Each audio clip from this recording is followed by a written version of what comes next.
नमस्कार, देवभूमि समाचार देख रहे हैं आप। आपके साथ मैं हूं स्वीटी दीक्षित। बुलेटिन की शुरुआत करेंगे हम जानकारी के साथ। बता दें कि लोकसभा चुनाव को लेकर ये बड़ी खबर आ रही है कि आचार संहिता लागू होने से पहले पीएम आएंगे उत्तराखंड। फरवरी तक 3 जनसभाएं कर सकते हैं पीएम नरेंद्र मोदी। सूत्रों के हवाले से ये जानकारी कि आचार संहिता लागू होने से पहले उत्तराखंड आ सकते हैं पीएम मोदी। बता दें कि 2024 का चुनाव बेहद नजदीक है और ऐसे में आचार संहिता लागू होने से पहले उत्तराखंड का दौरा देश के मुखिया कर सकते हैं। फरवरी तक 3 जनसभाएं कर सकते हैं पीएम। बीजेपी संगठन ने लोकसभा क्षेत्रों में जनसभा का भेजा है प्रस्ताव और केंद्रीय नेताओं की जनसभाओं का रोड मैप हो रहा है तैयार। केंद्रीय नेतृत्व से हरी झंडी मिलने के बाद तय होगी तारीख। तो अहम जानकारी कि पीएम दौरा कर सकते हैं उत्तराखंड का आचार संहिता लागू होने से पहले। तुषार गुप्ता हमारे साथ जुड़ चुके हैं ज्यादा जानकारी के लिए। तुषार, कितनी सच्चाई है इस बात में?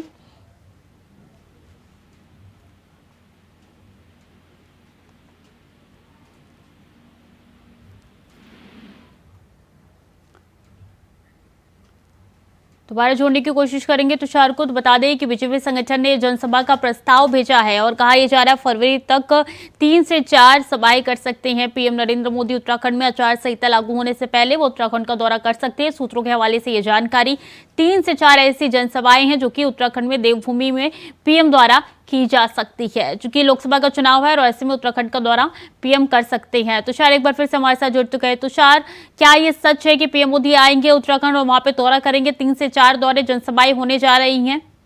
देखिए, अगर बात की जाए तो लोकसभा चुनाव में प्रधानमंत्री नरेंद्र मोदी जगह जगह देश में जाकर जो प्रचार प्रसार का काम करते हैं और खुद ही कहा जा सकता है कि एक नेतृत्व के तौर पर वो जनसभाएं और साथ साथ रैली करते हैं। और ऐसी ही जो प्रस्ताव है वो प्रदेश भाजपा संगठन ने यहाँ से भेजे हैं कि 5 जो लोकसभा सीटें हैं उनके लिए प्रधानमंत्री नरेंद्र मोदी आए। और ये माना जा रहा है कि फरवरी तक जो प्रधानमंत्री के यहाँ पर 3 दौरे लग सकते हैं, ऐसे सूत्रों के अनुसार ये सूचना आ रही है। वहीं अगर बात की जाए तो दर्जन भर से केंद्रीय मंत्री भी यहाँ पर पहुंचे, जिसमें बड़े नाम जिसमें सामने आ रहे हैं, जिसमें चाहे वो गृह मंत्री अमित शाह हो या फिर जितने भी बड़े गडकरी साहब हो, तो तमाम जो बड़े बड़े नेता हैं वो यहाँ पर आ सकते हैं। प्रधानमंत्री नरेंद्र मोदी का यहाँ पर दौरा हो सकता है। इसके लिए जो केंद्र को प्रदेश भाजपा संगठन ने यहाँ से एक भेजी है, रिपोर्ट भेजी है कि वो यहाँ पर आए और लोकसभा की जितनी भी सीटें हैं, 5 सीटें हैं, वहां पर प्रचार प्रसार के लिए उनकी नेतृत्व की बहुत जरूरत है। साथ साथ माना जा रहा है कि फरवरी तक ये 3 दौरे यहाँ पर लग सकते हैं, जिससे जो लोकसभा की जो बातें कर रही हैं भाजपा की 75% से अधिक जो वोट परसेंट होगा वो उनकी तरफ होगा। अगर प्रधानमंत्री नरेंद्र मोदी यहाँ पर आते हैं तो कहीं ना कहीं वो संभव हो जाएगा। और जिस तरह से जो लोकसभा की बैठक पिछले दिनों में देखी, 7 जनवरी को जो बैठक हुई थी और जिसमें ये निष्कर्ष निकला लगा कि जो 5 लोकसभा सीटें हैं उसमें 5 लाख अधिक वोटों से जीत अर्जित की जाएगी। तो प्रधानमंत्री नरेंद्र मोदी अगर यहाँ पर आते हैं तो उसका इम्पैक्ट जरूर पड़ेगा। और जो लक्ष्य रखा गया है, जो संकल्प रखा गया है भाजपा संगठन द्वारा कि 5 लाख वोटों से हर लोकसभा जीत जाएगी, तो कहीं ना कहीं वो संभव होता हुआ नजर आएगा। जी, बीजेपी कोई भी चूक नहीं करना चाहती आने वाले लोकसभा चुनाव के मद्देनजर और इसीलिए पीएम मोदी को शुरू से मैदान में उतारा जा रहा है। कब ये पहला दौरा हो सकता है, कोई जानकारी निकल के सामने आई है तुषार? देखिए, अगर बात की जाए सूत्रों के अनुसार ये पूरी जानकारी है और लेकिन ये माना जा रहा है कि प्रधानमंत्री नरेंद्र मोदी जल्द ही यहाँ पर पहुंचेंगे। या तो जनवरी का अंतिम हफ्ता होगा या फिर फरवरी के पहले या दूसरे हफ्ते तक प्रधानमंत्री का दौरा उत्तराखंड हो सकता है। और इससे पहले अगर बात की जाए तो कई केंद्रीय मंत्री और साथ साथ कहा जा सकता है जो बड़े स्टार प्रचारक होंगे वो यहाँ पर पहुंचेंगे, क्योंकि जिस तरह से 7 जनवरी को जो बैठक हुई थी उसमें ये प्रचारकों की बातचीत हुई थी कि किस तरह से प्रचार प्रसार जो बाहर से केंद्र से आएंगे, साथ साथ जो प्रांतीय नेता होंगे वो यहाँ पर प्रचार प्रसार करेंगे। तो प्रधानमंत्री नरेंद्र मोदी के लिए 5 जो लोकसभा सीटों के लिए ये भेजी गई है कि जल्द केंद्र सरकार इस पर मुहर लगा सकती है। साथ साथ केंद्र की जो पीएमओ है वो जल्द इस पे प्रतिक्रिया दे सकते हैं और जिसके बाद कहा जा सकता है कि प्रधानमंत्री नरेंद्र मोदी के जो 3 दौरे बताए जा रहे हैं वो जल्द हो सकते हैं। तो जनवरी के अंतिम हफ्ते और साथ साथ फरवरी का पहले या दूसरे हफ्ते में हम प्रधानमंत्री नरेंद्र मोदी को उत्तराखंड की धरती पर देख सकते हैं। जी, तो ऐसे कौन कौन से संवेदनशील लोकसभा सीटें हैं जिस पर पहला जनसभा पीएम मोदी का हो सकता है, जिसको साधने का प्रयास पहले किया जाएगा?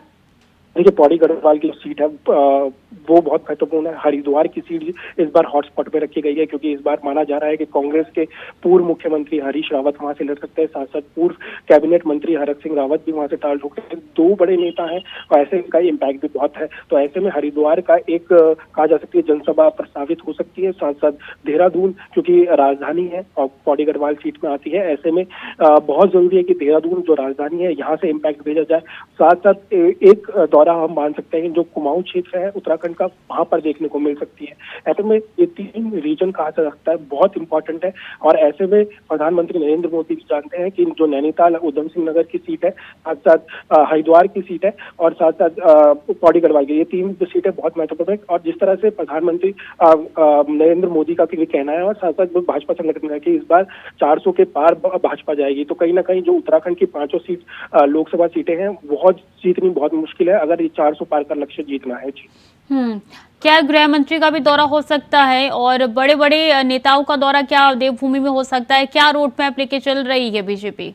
देखिए, अगर बात की जाए बड़े बड़े नेताओं की, तो जब भी हमने देखा है चाहे नगर निगम का चुनाव हो या फिर विधानसभा का चुनाव हो, तो बड़े बड़े चेहरे भाजपा के दिखते हैं, चाहे केंद्र से हो, शायद प्रधानमंत्री भी कभी कभार दौरे कर लेते हैं उस प्रदेश के, या फिर कहा जा सकता है कि नगर निगम के चुनाव हो तो कितना इंपॉर्टेंट भाजपा उसे मानती है। तो बाहर से भी नेता आते हैं, साथ साथ कहा जा सकता है जो प्रांतीय नेता होते हैं वो भी एक्टिव मोड पे नजर आते हैं। अगर बात की जाए तो गृह मंत्री अमित शाह का हमेशा से दौरा यहाँ पर रहता है और हमेशा यहाँ पर एक इम्पैक्ट छोड़ के जाते हैं हमेशा, क्योंकि कई कानून उनके अंडर में आए जब वो गृह मंत्री रहे, 370 उनके अंडर में आए। साथ साथ जैसे महिला सुरक्षा बढ़ाई गई, महिलाओं को लेकर जिस तरह से कानून आया गया कि अगर कोई बलात्कार के केस आएंगे तो उसमें कड़े पर प्राविधान लाए गए, तो कहीं ना कहीं कई महत्वपूर्ण कहा जा सकता है कि फैसले उनके सामने आए। जैसे 3 तलाक को लेकर भी उन्होंने फैसला लिया था, तो कहीं ना कहीं उनका जो इम्पैक्ट है वो पड़ता है लोगों में। और अमित शाह का अगर यहाँ पर आएंगे तो कहीं ना कहीं उसका इम्पैक्ट भी देखने को मिलेगा, ताकि जो लोकसभा की सीटें हैं वो जीत सके। वहीं अगर बात की जाए तो कई केंद्रीय मंत्री हैं जिनके इम्पैक्ट्स पड़ते हैं, चाहे वो राजनाथ सिंह हो या फिर कहा जाए कि गडकरी हो, ये चेहरे हैं जो भाजपा के जो जीत अर्जित कराते हैं, चाहे वो मुख्यमंत्री योगी आदित्यनाथ हो। तो ये तमाम बड़े नेता हैं जिनका इम्पैक्ट सीधा लोगों तक जुड़ता है। ऐसे में अगर भाजपा को 400 के पार जाना है तो इन नेताओं की बहुत जरूरत जी बिल्कुल तुषार, बड़ी रैली होने जा रही है यहाँ पे। बहुत बहुत शुक्रिया आपका तमाम जानकारियों के लिए।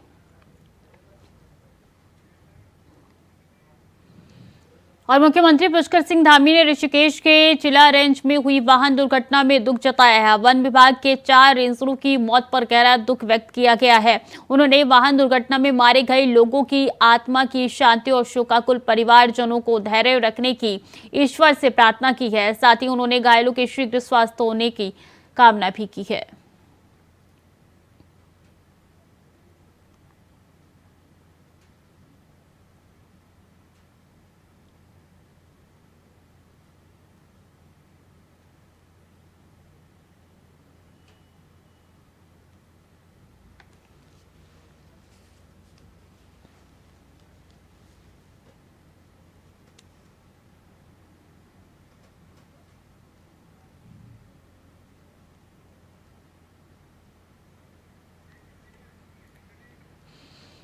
और देहरादून में विकास नगर के झांझरा में सुबह गैस का रिसाव होने से हड़कंप मच गया। स्थानीय निवासियों की सूचना देने पर पुलिस ने मामले की गंभीरता को देखते हुए फायर ब्रिगेड, एनडीआरएफ और एसडीआरएफ की टीम को बुलाया है। रेस्क्यू टीमों ने क्लोरीन सिलेंडर को जेसीबी की मदद से हटाने का प्रयास कर रही है। वहीं स्थानीय लोगों को गैस से सांस लेने में दिक्कतों का सामना करना पड़ रहा है। उनके घरों से सुरक्षित स्थान पर लोगों को निकाल के दूर रखा गया है। मौके पर पहुंचे एसएसपी अजय सिंह ने बताया कि रात करीब 3 बजे की घटना है जब सिलेंडर लीक हुआ, जिसके बाद टीमों के साथ रेस्क्यू ऑपरेशन चलाया जा रहा है। ये सिलेंडर लंबे समय से एक प्लॉट में पड़ा हुआ था, जिसके जांच में पुलिस जो है वो जुट चुकी है।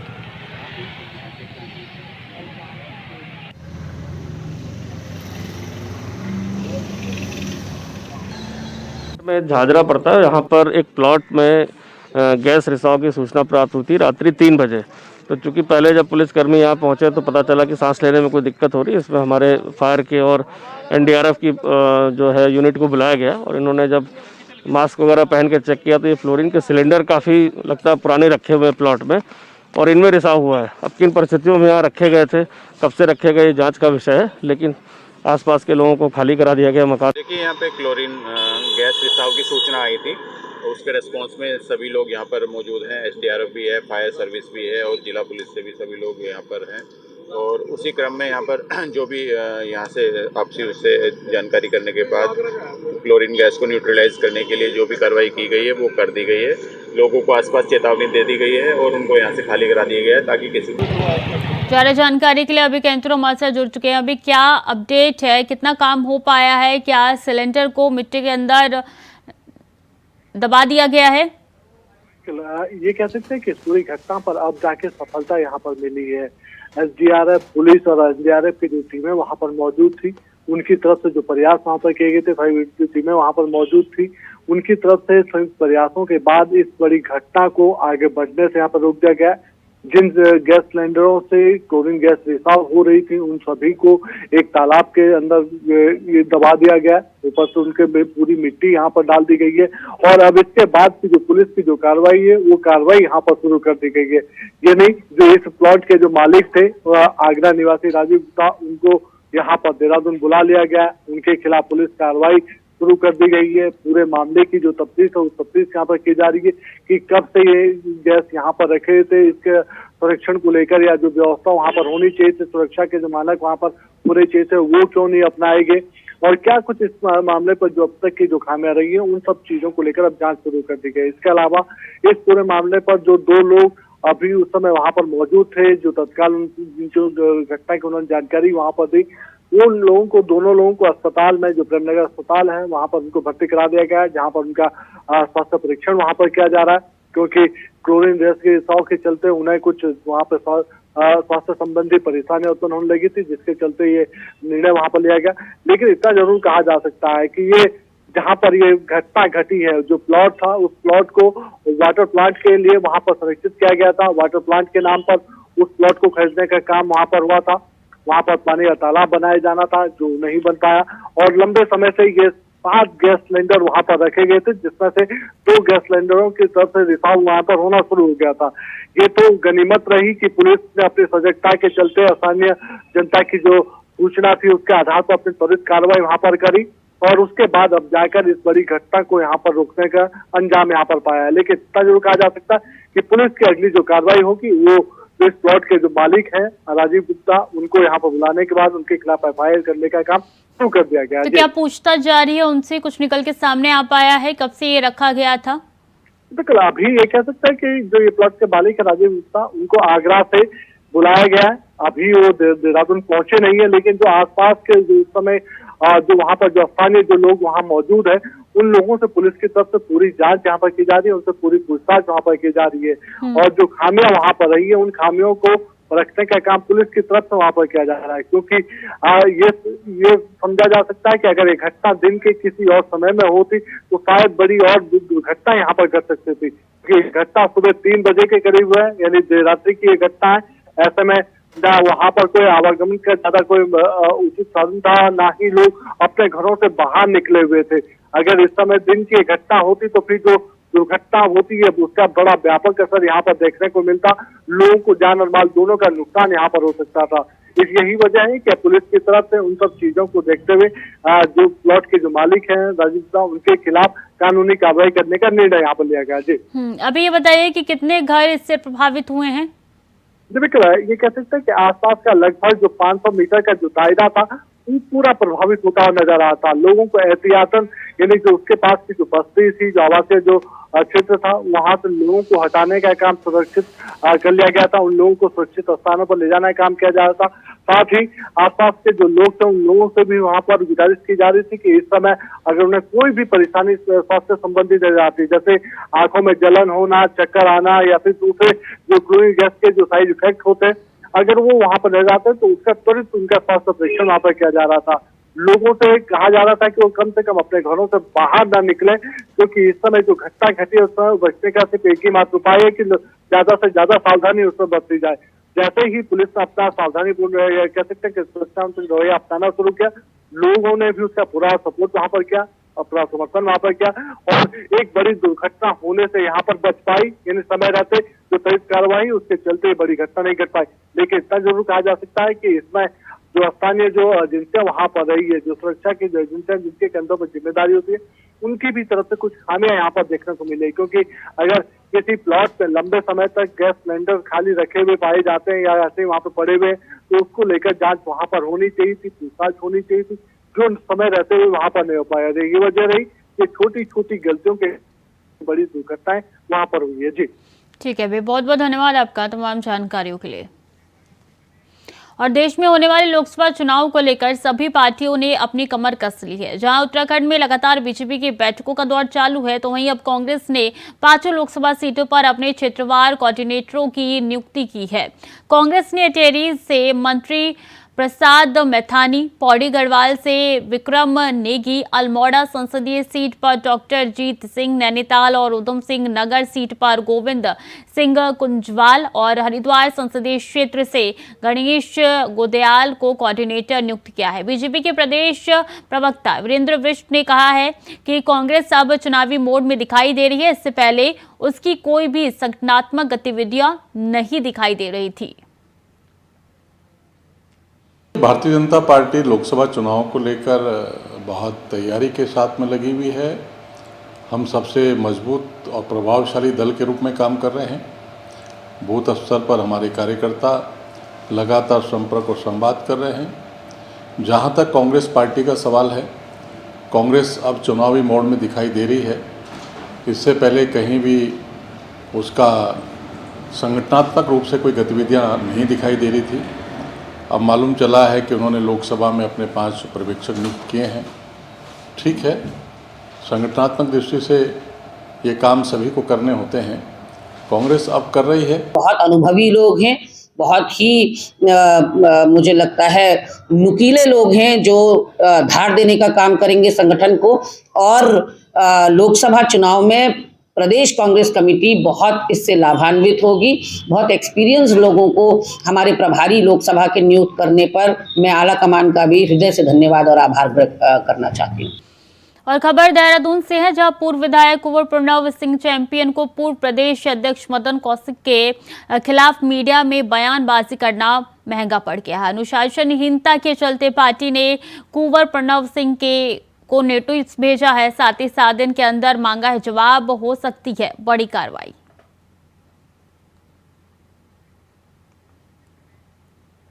और उत्तराखंड प्रदेश कांग्रेस अध्यक्ष करण महारा के कहने पर 3 दिन अंकिता भंडारी को न्याय 2 यात्रा आयोजित की जा रही है। प्रदेश भर के सभी जिला, महानगर, ब्लॉक और नगर कांग्रेस कमेटियां 14 जनवरी से 16 जनवरी तक यात्रा आयोजित करने जा रही है।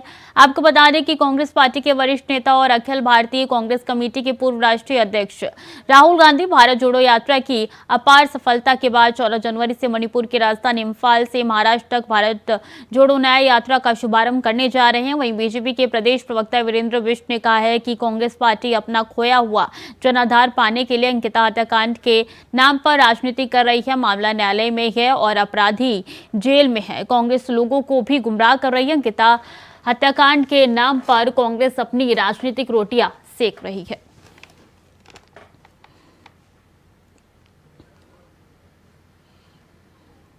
देखिए, कांग्रेस पार्टी अपना खोया हुआ जनाधार हासिल करने के लिए जिस बेटी ने एक शहादत दी है, जिस बेटी के साथ एक कृत्य हुआ है, उस बेटी के नाम पर राजनीति कर रही है। मामला न्यायालय में है। अभी तक कोई भी जो नामजद अपराधी थे उनकी जमानत नहीं हुई है, सब जेल में निरुद्ध हैं। कांग्रेस बेवजह लोगों को गुमराह कर रही है।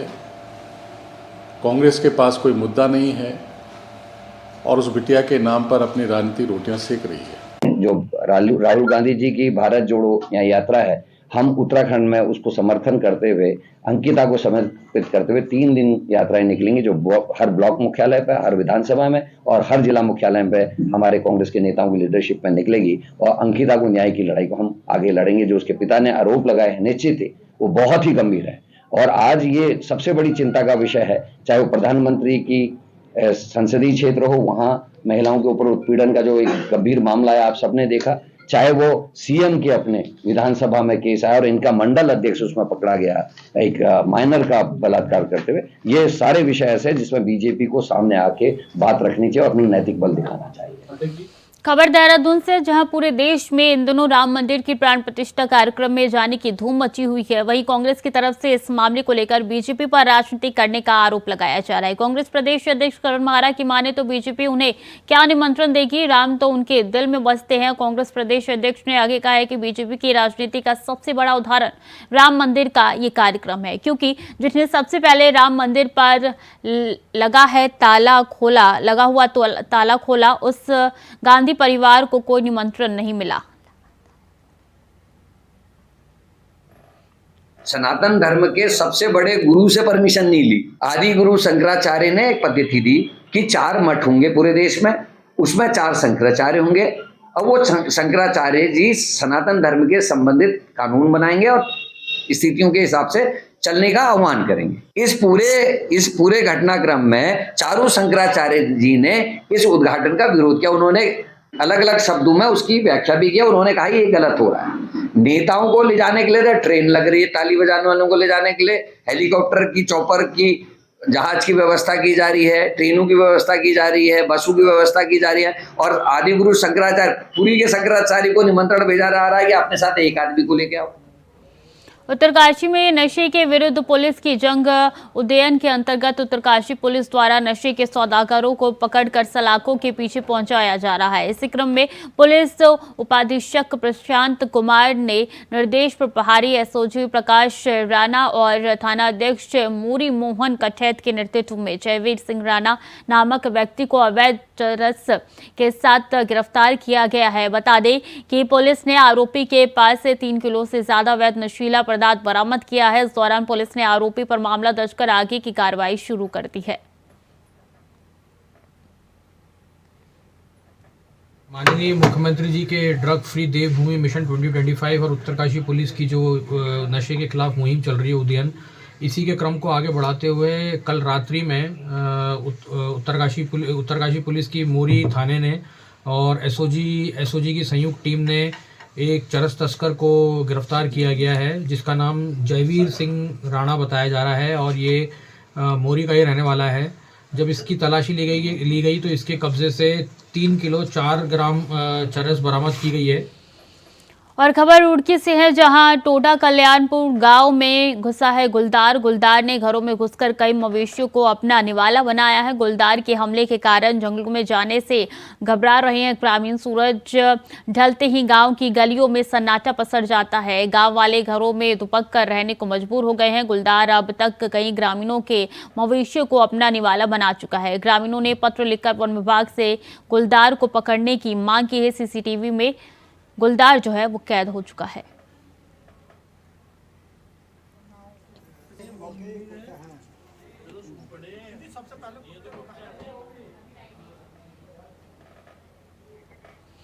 खबर रुड़की से है, जहां गंगा नहर कोतवाली और सिविल लाइन कोतवाली क्षेत्र में लगातार खनन कारोबारी अवैध खनन को अंजाम दे रहे हैं। रुड़की के नगला, इमरती, डोटा, कल्याणपुर, पालरी, गुज्जर, रहीमपुर क्षेत्र सहित पनियाला क्षेत्र में दिन भर दुश्मन ट्रैक्टर ट्रोलियों द्वारा खनन को अंजाम दिया जाता है। ना तो पुलिस प्रशासन और ना ही कोई प्रशासनिक अधिकारी इस खनन पर ध्यान दे रहा है, जबकि ये खनन खुलेआम सड़कों पर ट्रैक्टर ट्रोलियों को दौड़ाते रहते ही है। इस मामले में जब एएसडीएम विजय नाथ शुक्ला से बात की गई तो उनकी तरफ से आश्वासन दिया गया कि मामले को गंभीरता से लेते हुए उचित कार्रवाई की जाए।